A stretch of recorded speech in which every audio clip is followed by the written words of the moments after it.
सुशांत सिंह राजपूत मामले में एक बड़ा खुलासा हुआ है। एक ऐसा सच जिसे जानकर आपके होश उड़ जाएंगे। सच इतना घिनौना है कि आप सोच भी नहीं सकते। कैसे आपके सबसे करीब रहने वाला शख्स ही आपकी जिंदगी का दुश्मन बन जाता है। बस यही कहानी है सुशांत मामले की। सुशांत सिंह राजपूत मामले में जब सबको यह लग रहा था कि बॉलीवुड माफिया, बॉलीवुड का गैंग और फिल्में न मिलने के कारण सुशांत ने आत्महत्या की, तो एक ऐसी बात सामने आई जिसने इन सारी थ्योरीज को झुठला कर रख दिया। ये सच किसी और ने नहीं बल्कि सुशांत सिंह राजपूत के पिता के सिंह ने बयां किया है। के सिंह ने बिहार के पटना में अपने बेटे की गर्लफ्रेंड रिया चक्रवर्ती पर गंभीर आरोप लगाते हुए एफआईआर दर्ज करा दी है।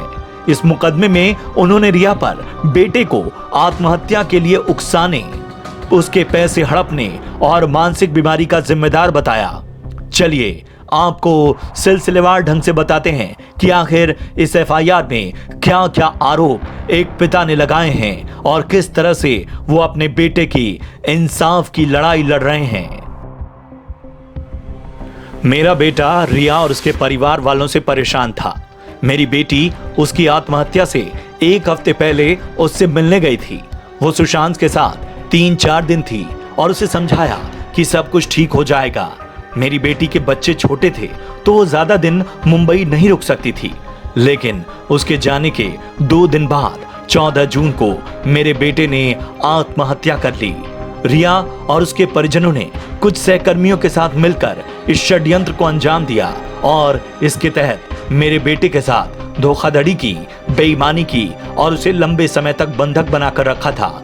इस तरह वो उसके पैसे हड़पते रहे और आत्महत्या के लिए मजबूर किया। साल 2019 से पहले मेरे बेटे को कोई मानसिक परेशानी नहीं थी। रिया जब उसके करीब हुई तभी से वो परेशान रहने लगा। उसके मानसिक परेशानी या डॉक्टरी इलाज के बारे में रिया ने मुझसे या मेरे परिवार के किसी सदस्य से बात नहीं की, न ही लिखित या मौखिक अनुमति ली गई। जबकि ये नियम है कि जब कोई व्यक्ति मानसिक रूप से बीमार होता है तो उसके सारे अधिकार उसके परिवार वालों के पास होते हैं। इसकी जांच की जाए। इस दौरान जिन डॉक्टरों ने रिया के कहने पर मेरे बेटे का इलाज किया वो भी इस षड्यंत्र में शामिल थे। इसकी भी जांच होनी चाहिए। रिया को पता चला कि मेरे बेटे की मानसिक हालत नाजुक होती जा रही है तो इस हालत में उसे अकेला छोड़ दिया। उसके सारे डॉक्टरी पर्चे साथ लेकर चली गई और हर तरह से संपर्क तोड़ लिया। इसकी भी जांच होनी चाहिए।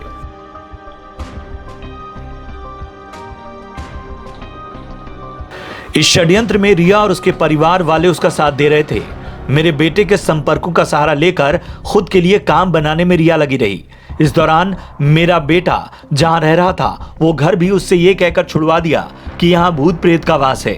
ये बात जब मेरी बेटी को पता चली तो वो मुंबई मिलने भी गई, लेकिन रिया और उसके परिवार ने सुशांत को मुंबई से जाने से मना कर दिया। रिया ने सुशांत को ओवरडोज दवाइयां दी और सबको यह बताया कि सुशांत को डेंगू हो गया है, जबकि ऐसा कुछ नहीं था। इस दौरान रिया और उसके परिवार वालों ने सुशांत की सभी चीजें अपने कब्जे में लेना शुरू कर दिया। सुशांत का फोन भी अपने कब्जे में ले रखे थे, जिससे परिवार की सुशांत से बातें कम होने लगी।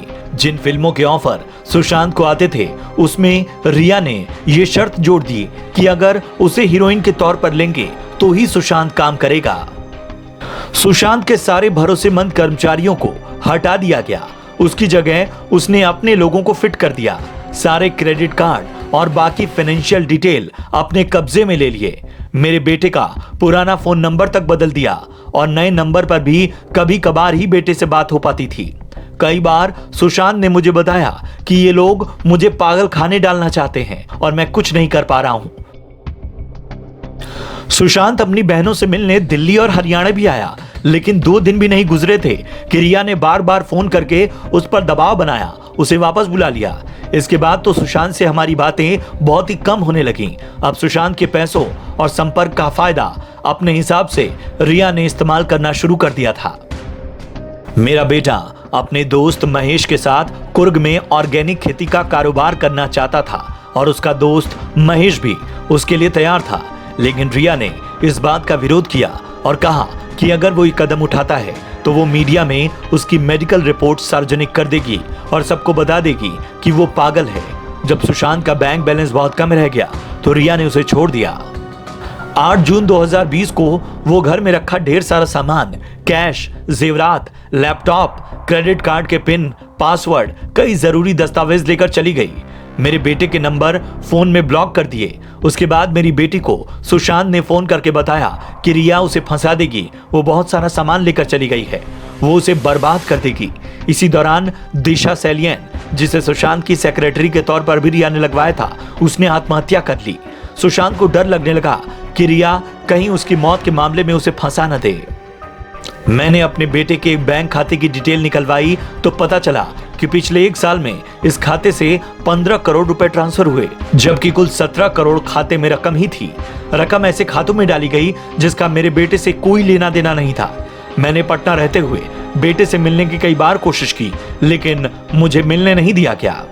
इस एफआईआर में यह भी कहा गया है कि 40 दिन गुजर जाने के बाद भी मुंबई पुलिस उन लोगों से पूछताछ कर रही है जिनकी इस मामले में भूमिका कम है। लेकिन इस मुकदमे के बाद ये यकीन है कि पुलिस सही दिशा में जांच करे और सच्चाई सबके सामने आए।